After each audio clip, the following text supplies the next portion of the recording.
Captain Drake was no stranger to dangerous missions. As a seasoned human warrior, he had faced countless challenges across the galaxy, but nothing could have prepared him for what awaited on the planet Zora-4. The planet was known for its hostile environment and the two warring species that inhabited it, the Zorathians and the Merakians. For years, these two groups had fought over resources, with the Zorathians, the more brutal of the two, often pushing the Merakians to the edge of extinction. But now, after years of conflict, the Merakians had sent a desperate SOS, asking for help from the human fleet. Captain Drake was part of the crew sent to negotiate a fragile peace. His mission was clear: find a way to end the war and restore balance. He knew the Zorathians would not be easy to reason with. They respected only strength, and that's exactly what Drake was bringing with him: strength, confidence, and the experience of countless battles. As his ship touched down on the harsh, rocky terrain of Zara-4, Drake's boots made a heavy thud against the dirt. The sun hung low in the sky, casting long shadows over the barren landscape. His crew remained on board, watching from a distance.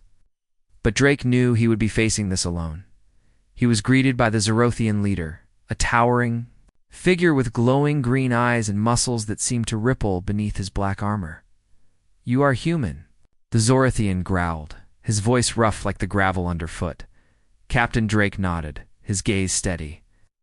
"I'm here to talk," he said, trying to remain calm despite the menacing look in the alien's eyes. "I represent the human fleet, and I've come to help you end this war," the Zorathian leader scoffed. "Your fleet, you don't need your help. We've been fighting for centuries. What makes you think you can change anything?" Before Drake could respond, a figure stepped forward from behind the Zorathian leader. It was a woman, tall, powerful, and undeniably fierce. Her body was covered in armor that gleamed under the harsh sun, and she carried a massive sword at her side. Her dark hair flowed like a banner as she walked toward him with confidence. "You think you can stop us?" she asked, her voice like thunder. "You think you can bring peace to a species that's only known war?" Drake didn't flinch. He had dealt with aggressive enemies before, but this woman was different. She was no mere warrior. She was a force of nature. And judging by the way the Zorathians looked at her, she was their leader. "I'm not here to stop you," Drake said calmly, his voice cutting through the tension. "I'm here to show you that war doesn't have to be the only answer. Killing your people and you're destroying this planet. It doesn't have to end like this." The Zorothian woman stared at him, her eyes narrowing. "And what makes you think I care about your peace? What makes you think you can just walk in here and tell us how to live?" Drake knew he was walking a fine line. Couldn't afford to show weakness. Not now. He glanced at the massive sword at her side, then back to her eyes. "Because I know what it means to fight for something worth living for," he said, his tone firm. "And I know what it means to put down the blade when it's time to build something better." Her lips curled into a smirk. "You speak of peace, human. But can you back it up? I'll give you a chance to show us." Without warning, the Zorothian woman drew her sword and lunged at Drake, the massive blade slicing through the air with a deadly swish. She moved fast, too fast for most, but Drake had already predicted her move. He sidestepped just in time, his reflexes sharp. The woman's blade cut through the air, missing him by inches. He grabbed her wrist, twisting it in a quick fluid motion, and in a blink, he had her sword arm pinned to the ground. The woman gasped, her eyes flashing with surprise and something else: respect. Drake's grip tightened slightly, but he didn't break her arm. He could feel her strength, and he knew she wasn't one to give up easily. "Impressive," she said, her voice low but filled with a hint of admiration. "You're not like the others." Drake met her gaze. "I don't want to fight you. I don't want to kill anyone here. But I will if it means stopping this madness." The woman, still caught in his grip, smirked again, though there was a flicker of something more in her eyes: curiosity, perhaps, or a challenge. "You're brave, human, but you're not in charge here. I am. And if you want to live, you'll have to prove it." With a sudden burst of strength, she pushed Drake off, rolling backward and leaping to her feet. Her sword was back in her hand in an instant. I will give you one chance to leave. Leave now, before I decide you're more trouble than you're worth." Drake didn't move. He didn't have to. He knew she wasn't going to kill him. She was testing him, seeing if he was truly strong enough to face her. But it wasn't just physical strength she wanted. It was mental strength. It was the ability to stand firm in the face of death. "I'm not going anywhere," Drake said, his voice steady. "Not until I show you that peace can be stronger than war." The Zorothian woman paused, studying him carefully. She seemed to weigh his words, and for a moment, there was a silence between them, one that stretched on longer than either of them had expected.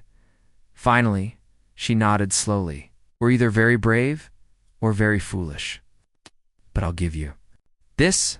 You've earned the right to speak. Let's see if you can back up your words with action." She lowered her sword, signaling that the duel was over for now. Drake exhaled slowly, relieved, but still on edge. He knew this was just the beginning. The real battle won for peace was yet to come. The silence between Captain Drake and the Zorothian woman hung in the air like a heavy fog. She had lowered her sword, but Drake didn't relax. He knew this wasn't over. If anything, it was just beginning.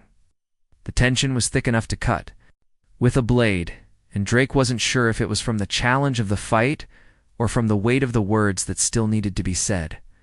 The Traith warrior woman stood tall. Her eyes locked on him. Her armor gleamed under the harsh light of the twin suns overhead, and she looked like a force of nature, capable of bringing down entire armies with a single swing of her sword. Drake knew the Zorothians had a reputation for their fierce combat skills. But something about her, something in her eyes, told him she wasn't just a soldier. She was more than that. She was a symbol of her people's struggle. Drake broke the silence. "I didn't come here to fight you. Came to offer peace." His voice was calm, but the words felt heavy, so they were carrying the weight of the galaxy itself. Vetra didn't respond right away. Instead, she studied him, as if trying to figure out if he was lying.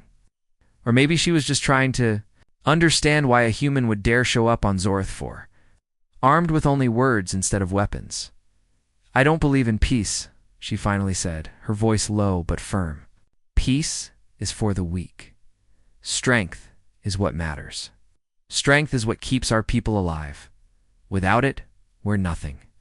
Drake's gaze didn't waver. He had heard those words before. He knew the kind of thinking that led to endless war. It was the kind of thinking that made enemies out of neighbors.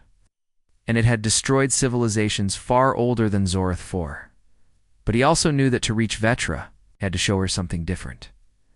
"Strength is important," Drake agreed, "but it's not the only thing that matters. You don't need to keep fighting to show strength. True strength is in knowing when to stop." Vetra's eyes narrowed, and for a moment she looked almost angry. But it wasn't the kind of anger Drake expected. It wasn't the kind of rage that came from hatred. It was something else, something deeper. Vetra had been raised to believe that violence was the only way to solve problems, that power was the only language the universe understood. And now, here was this human, standing before her, telling her that there was another way. "You think I don't understand strength?" she asked, her voice sharper now. "You think I don't know what it means to fight for my people? I have bled for them, have killed for them. I've seen my comrades fall in battle, and I've fought to avenge them. And now you tell me that I don't need to fight anymore? That peace is the answer." Drake's face softened, but his voice stayed firm. "I'm not saying you don't understand strength. I'm saying there's more to it than just fighting. Sometimes the strongest thing you can do is put down the sword and choose a different path." Vetra's eyes flickered with uncertainty. She took a step back, her hand resting on the hilt of her sword as though she were still unsure whether to attack or listen. She had been fighting for so long that the idea of peace felt foreign, almost impossible. But there was something in Drake's voice, something in his presence, that made her pause. "I've never known peace," she muttered, more to herself than to him. How could it be real? How could it be possible when every day we're at war? When we're taught to hate? Drake stepped closer, his boots making no sound against the dusty ground. "Because peace starts with people who are brave enough to change." brave enough to look beyond the fighting and see what's worth saving. Vetra was silent for a long moment, and Drake could see the battle raging in her mind. He knew it wasn't going to be easy to convince her. But if he could just show her that peace didn't mean weakness, that it didn't mean surrender maybe, she would be able to see the truth for herself. "You've been told all your life that you have to fight to survive," Drake said softly. "But look at this planet. Look at what it's become. The fighting has torn it apart. Your people are dying, your resources are running out, and nothing is getting better. Is this the future you want?" Vetra looked away, her gaze falling to the cracked earth beneath their feet. She had seen the destruction, felt the toll of the war on her people. But the idea of giving up the fight, of trusting someone else, was terrifying. The Zorathians had been fighting for generations. They'd been told they were the strongest, that they would conquer everything in their path. And now here was a human telling her to stop. "You don't understand," she said quietly, her voice trembling slightly.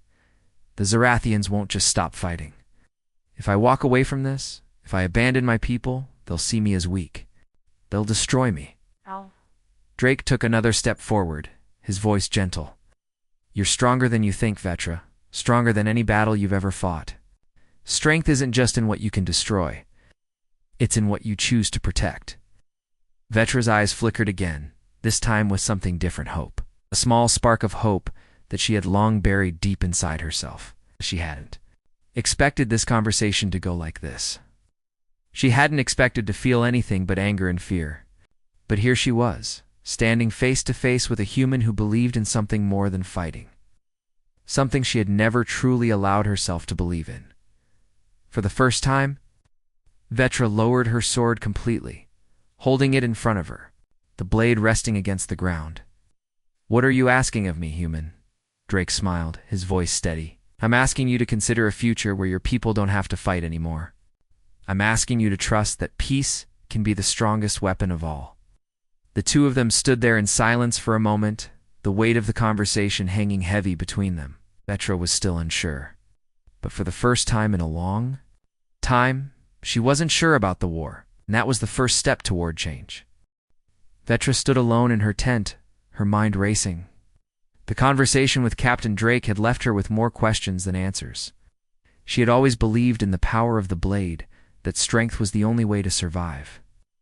But Drake had shown her a different side of strength. The idea of peace, of stopping the endless cycle of war, had planted a seed in her heart. But could it really work? Could Zorathians or people ever accept a future without fighting? She knew she couldn't make the decision alone. She had to speak to her people, the warriors who had fought beside her for years, who had trusted her to lead them through countless battles. They wouldn't easily accept peace. They had been raised to fight, to conquer, to prove their strength on the battlefield. What would they say when she told them she wanted to end the war? Her thoughts were interrupted by a knock at the door. Tarek, the grizzled veteran who had always stood by her, entered the tent. His face was serious, but there was a soft look in his eyes. Vetra knew he understood her struggle. He had been with her through every battle, and now would stand with her in this fight for peace. "You've been quiet, Vetra," Tarek said, his deep voice steady. "What's going on in that mind of yours?" Vetra sighed and looked out. At the dark sky, the stars barely visible through the smoke that hung over the camp. "I don't know, Tarek." Drake's words. "They've made me question everything. I've led our people in battle for so long. I've always believed that peace was weak, but now I'm not so sure. Can we really stop fighting? Can we really build something better? Or are we just setting ourselves up for failure?" Tarek walked over and sat beside her, his old bones creaking as he did. "You've always been a warrior, Vetra, but you've always had a mind for more than just fighting. You've seen what war has done to us, to our world. We can't keep going on like this." Atra looked at him, her eyes full of doubt. "But can we stop, Tarek? Can we convince our people that there's another way?" Tarek placed a hand on her shoulder, his grip strong despite his age. "You don't have to do it alone. We're with you. If you believe this is the right path, then we will follow. We've fought together for years. Now we can fight for something better." Vetra nodded slowly. She had always known that Tarek was loyal to her, but this was different. This was a chance to change the fate of their people, to break the cycle of violence that had lasted for generations. It wasn't just about stopping the war, it was about showing her people that they could still be strong without destroying everything in their path. The next day, Vetra gathered the warriors in the main hall of the camp. The air was thick with tension, the warriors whispering among themselves as they took their seats. Vetra stood at the front, her hand resting on the hilt of her sword. It was a comfort, but today it felt heavier than usual. She had always relied on the sword to lead, but today she was about to speak of something far more dangerous. Peace. Tarek stood beside her, his presence a silent support. The room grew quiet as Vetra began to speak. "We've fought many battles." Together, Vetra started, her voice steady but filled with emotion. "We've fought for honor, for survival, for our people, but I've seen the cost of our victories. I've seen our homes destroyed, our families torn apart, and our warriors fall in battle. And for what? So we can fight again tomorrow?" Warriors shifted in their seats, their eyes on her, some skeptical, some eager to hear what she would say next. Vetra's heart pounded in her chest, but she pressed on. "We've been told that strength is only found in battle," she continued, "that the only way to survive is to keep fighting. But I'm here to tell you that there's another way. A way to build, not destroy. A way to protect our people without killing others. A way to show the galaxy that Zarathians are not just warriors, we are survivors. We are builders. And we can be strong without resorting to endless war." There was silence in the room. The warriors were still, their expressions unreadable. Vetra could feel their doubt, their hesitation. This wasn't what they had expected. They had come to hear her rally them for the next battle, not speak of peace. Finally, one of the younger warriors, Kale, stood up. His face was full of anger, his eyes burning with the fire of someone who had only known war. "You're asking us to stop fighting?" he shouted. "After all we've been through, after everything we've lost, you want us to lay down our weapons and trust in peace? What if the Merakians attack again? What if they betray us?" Vetra met his gaze, her heart heavy but her voice calm. "I'm not asking you to give up your weapons. I'm asking you to give up the idea that fighting is the only way to protect our people. We will still defend ourselves if we must. But we don't have to start the fight. We don't have to destroy everything in our path." Kale shook his head, still unsure. "I don't know if I can believe that." Vetra stepped forward, her gaze softening. "I understand your doubt, Kale. I have felt it too. But think about the future. Think about what we are leaving behind. For our children, if we keep fighting, if we keep destroying, there will be nothing left. But if we choose peace, if we choose to work together, we can build something that lasts, something worth fighting for." There was a long pause. Vetra waited, her breath held, unsure of what would happen next. Finally, one of the older warriors, Tarek, stepped forward.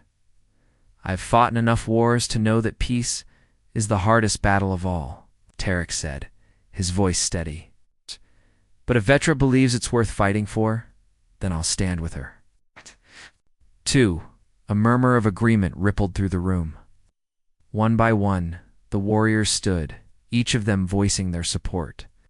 It wasn't unanimous, but it was a start.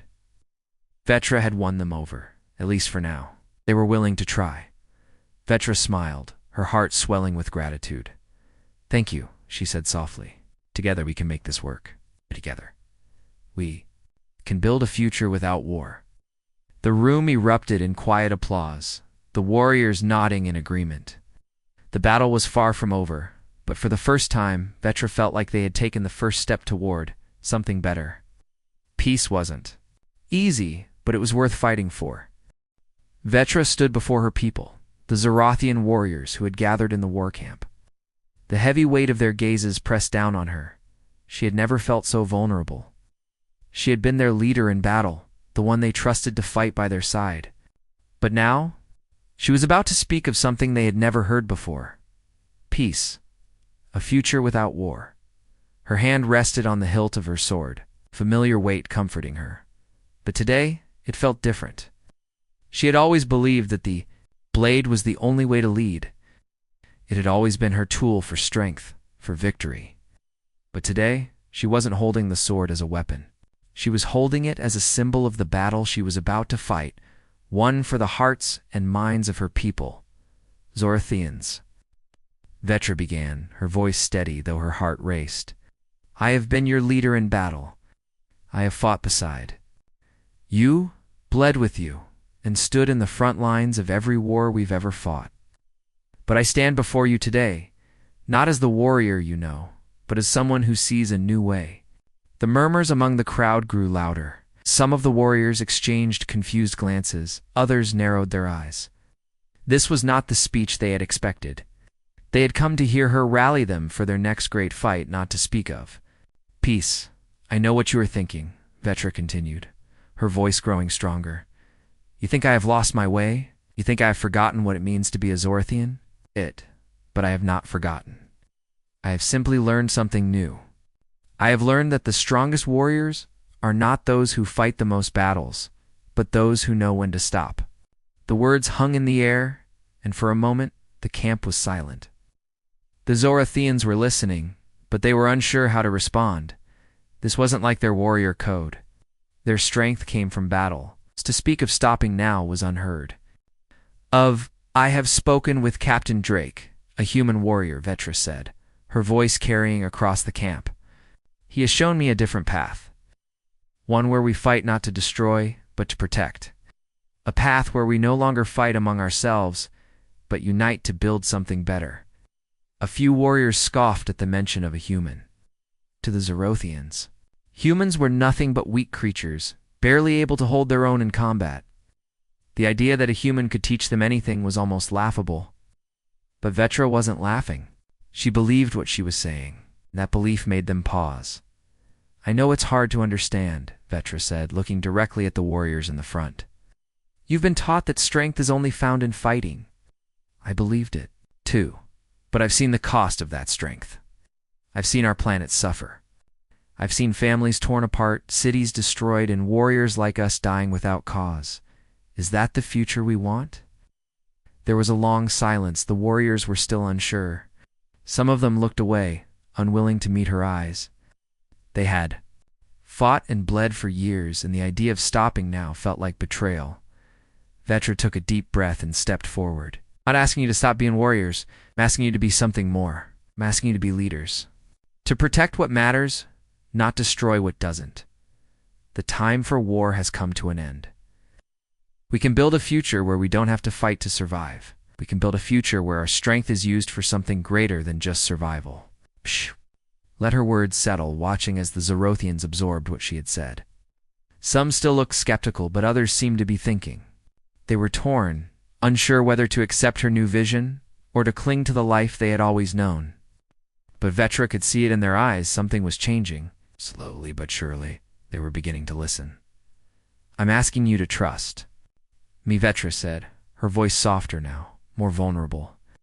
I'm asking you to trust that we can find a better way. I know it won't be easy, but if we don't try, we will continue to destroy each other, and our world will be lost forever. The camp was quiet, the tension thick in the air. Vetra waited, her heart pounding in her chest. This was the moment that would decide everything. She had spoken the truth, and now it was up to them to decide if they would follow her. Finally, one of the older warriors, a grizzled veteran named Tarek, stepped forward. His face was weathered, his eyes hard, but when he spoke, his voice was surprisingly gentle. You speak of peace, he said, and I've lived too long to believe in such things. But I've also seen the destruction we've caused.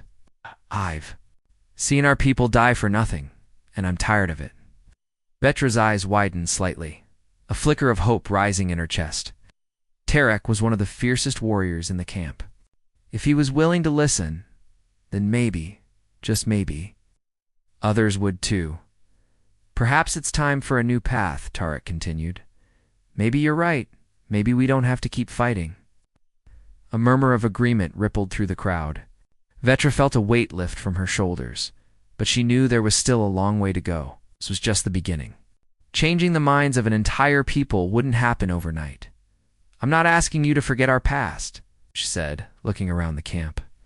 But I am asking you to imagine a future where we don't have to fight, a future where we Fight only to protect, not to destroy. The warriors nodded slowly, some still uncertain, but others with a sense of hope in their eyes. Vetra had done it. She had started to change their minds. It wasn't much, but it was a beginning. As the camp began to disperse, Vetra stood there for a moment, her heart still racing. She had spoken the truth, and now it was time to see if her people would follow her. The path ahead was uncertain, but she wasn't afraid anymore. For the first time in her life, she felt like she was leading her people toward something worth fighting for.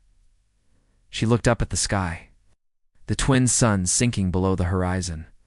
The future was still uncertain, but, at least now, it was full of possibilities. And that, for Vetra, was enough. The days that followed Vetra's speech were filled with uncertainty. The Zorathian warriors were restless, torn between their loyalty to the past and the hope for something new. There were whispers both in the barracks and among the commanders. About Vetra's new vision, some believed she had gone soft, that she had abandoned the warrior code that had made them strong. Others, though fewer in number, saw the possibility of a future without endless war, a future where their people could rebuild instead of destroy. Vetra walked through the camp, her mind heavy with doubt. The weight of leadership had never felt. So great, she had spoken of peace, of change, but now she had to prove it. She knew that her people were watching her closely. They wanted to see if she would stand firm in her belief, or if she would fall back into the old ways of war. She arrived at the central meeting tent, where the high-ranking warriors were gathering. Tarek, the veteran warrior who had spoken out, in support of her, was already there, sitting at the head of the table. He looked up as she entered and gave her a small nod of encouragement. Vetra. He greeted her, his voice gruff but respectful. The others are waiting. Vetra took a deep breath and nodded, steeling herself for the conversation ahead. She had spent years leading her people in battle, but this was different.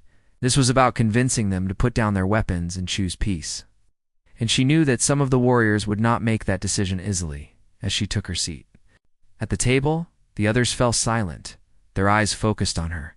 She could feel the weight of their stares, the pressure to make them understand. Tarek was right. This was the moment that would define her leadership. She failed now, all the progress she had made would be lost. We are here to discuss the future of our people, Vetra began, her voice steady but strong. The war has torn us apart, and we've lost too much. I believe that it's time to stop fighting and to start rebuilding. We can choose a new path, a path of peace. A few of the warriors shifted in their seats, their expressions skeptical. One of them, a younger warrior named Kale, spoke up. And what about the Moroccians? We've been fighting them for years. Do you think they will just lay down their weapons and listen to us? Vetra met Kale's gaze, her eyes unwavering. I don't know, but I believe that if we show them we are willing to change, they will listen. We have to lead by example. We will only destroy ourselves. Kale scowled, clearly unconvinced. And what if they don't listen? What if they attack us again? We'll have nothing left to defend ourselves with. Vetra's heart tightened. She had considered that. She knew that peace was not a guarantee. But the longer the war continued, the more her people suffered. They couldn't keep fighting forever. That's why I'm asking you all to stand with me, she said, her voice firm. We have to trust that peace is worth fighting for. If the Moroccians attack, we will defend ourselves. But we will not start the fight. We will not be the aggressors anymore. Tarek, who had been quiet up until now, finally spoke. You know, this won't be easy. There are many who will resist this idea. But I believe in what you're saying, Vetra. I believe we have a chance to end this madness. Vetra nodded, grateful for his support. I know it won't be easy, but we have to try. We can't keep going down this path. Our world is falling apart, and we're losing everything. It's time to rebuild. To show the galaxy that Zorathians are more than just warriors. Another warrior, a younger woman named Rena, spoke up. I understand what you're saying, Vetra, but what about our honor? We've always fought to protect our honor, to prove our strength. If we stop fighting, what will we have left? Vetra looked around the table, seeing the fear and uncertainty in their eyes. She knew that their fear wasn't just about peace. It was about losing the only identity they had ever known, the only way they had ever defined themselves. Honor isn't just about fighting, Vetra said softly. It's about standing up for what's right. It's about protecting what matters, not destroying everything in your path. We can still be strong, even without war. The silence in the room stretched on, but this time it wasn't filled with doubt. There was something different in the era shift. Vetra could see it in their eyes. They were starting to believe in what she was saying, starting to see that peace might not be as impossible as they had once thought. Tarek stood up, his old bones creaking as he moved. I've fought in enough wars to know that peace is the hardest battle of all. But if Vetra believes it's worth fighting for, then I'll stand with her, and I'll fight for it too. One by one, the other warriors nodded, each of them voicing their agreement. Wasn't unanimous. There were still some who were uncertain, still some who weren't ready to give up the war, but it was a start. Vetra had begun to turn the tide. She stood up, feeling a surge of hope in her chest. Thank you, she said, her voice filled with gratitude. Together, we can make this happen. Together, we can lead our people into a new future. The warriors stood with her, their faces a mix of uncertainty and determination. They were ready to take the first step, to choose peace, even if they didn't know exactly where it would lead. They had placed their trust in her, and Vetra wasn't going to let them down. As they left the tent, Vetra felt a strange sense of relief wash over her. The decision had been made.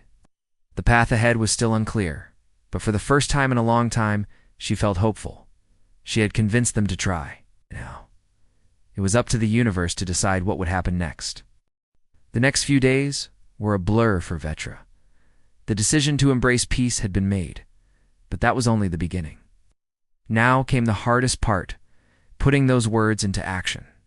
The Zorathian warriors had pledged their support to her vision of peace, but they were still wary.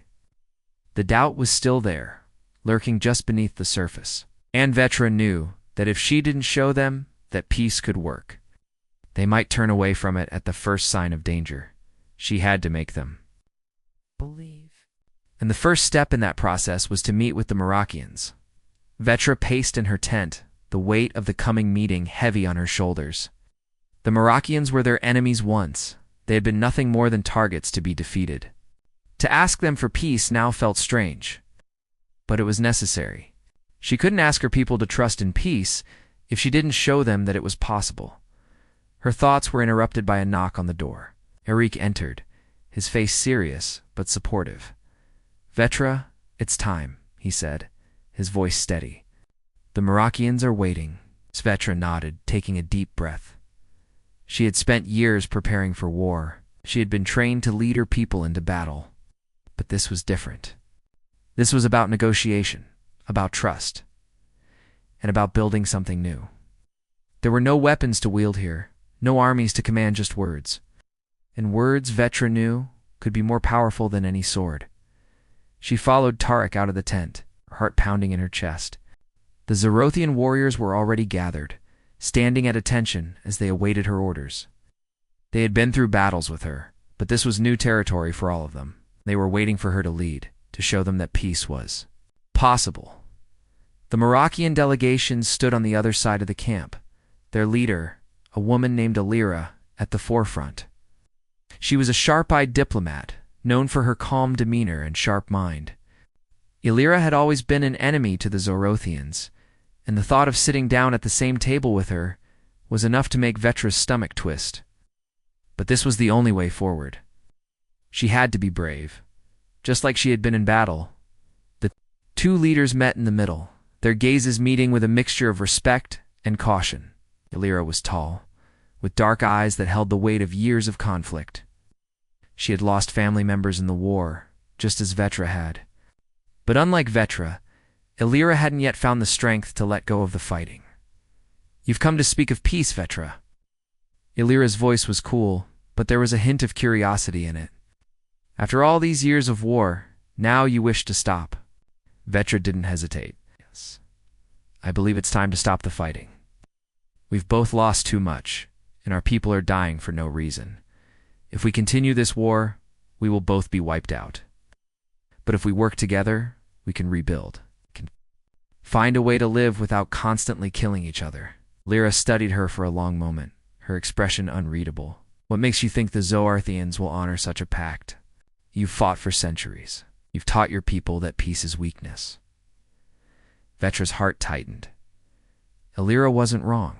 The Zorathians had always been the aggressors in their fights, the ones who believed that peace was something. For the weak, it had taken everything in Vetra's strength to convince her warriors to even consider peace. And now she was asking Illyra to trust her. I know it's hard to believe, Vetra said, her voice steady. But I've seen the cost of war. I've seen our world torn apart by it. And I don't want to see my people, or yours, wiped out by it.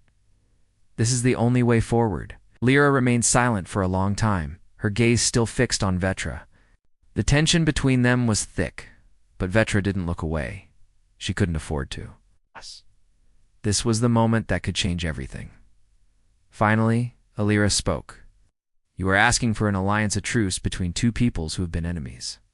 For as long as anyone can remember, I don't know if we can trust you. I don't know if the Merakians will ever believe that the Zorathians are truly ready for peace. Vetra nodded slowly, understanding the fear in Illyra's words. Trust was hard to build, especially after years of fighting, but it was possible. It had to be. I'm not asking you to trust me right away, Vetra said. I'm asking you to give us a chance to prove that we can live in peace. If we can't keep our word, then we will face the consequences. But if we succeed, if we find a way to work together, then we will have something that no war can take away from us. Illyra's eyes softened for a moment, the hardness in them slowly melting away. It was a small shift, but it was enough. She extended her hand to Vetra, the gesture one of respect. Even if it was still filled with doubt. I'm willing to try, Illyra said quietly. But if you betray us, if this is just another trick, the Merakians will have no mercy. Vetra shook her hand firmly, her resolve clear. I won't betray you. This is the only path forward. Together, we can rebuild what was lost. Two leaders stood there for a moment, their hands clasped, a symbol of a fragile truce. It wasn't perfect. It wasn't without risk. But it was a start. And for the first time, Vetra felt like she wasn't fighting alone. As they turned to address their people, Vetra saw the warriors standing in the distance, watching closely. They were waiting for her to lead them into a new future, one without war, one where peace was possible. She knew the road ahead wouldn't be easy, but with Illyra by her side and the Zorathians willing to try, it was a road worth walking, and so together they began the long journey toward peace.